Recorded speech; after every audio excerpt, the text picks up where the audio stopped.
ahagana ku itariki ya 25 z'ukwa 12, umunsi twizihizaho Noheli.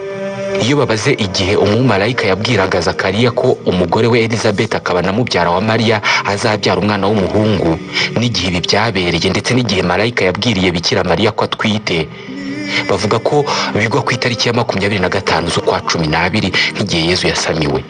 Ibi bibaye ari byo bishobora kuba nta kintu kinini byaba bitwaye, kuko abakristo bizera ko ubuzima butangira iyindi kimara gusamwa. Nta kintu byaba bitwaye kuko n'ubundi itariki ya 25 z'ukwa 12 yaba ariyo tariki umucunguzi yaziyeho ku isi.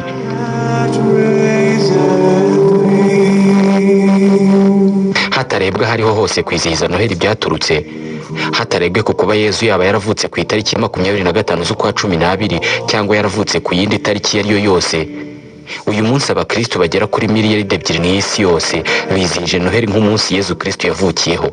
Uyu munsi wa Noheli ni umwe mu minsi mike igize umwaka aho insengero zuzura abantu.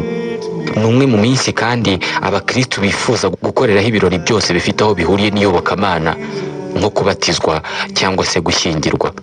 Mugire Noheli nziza.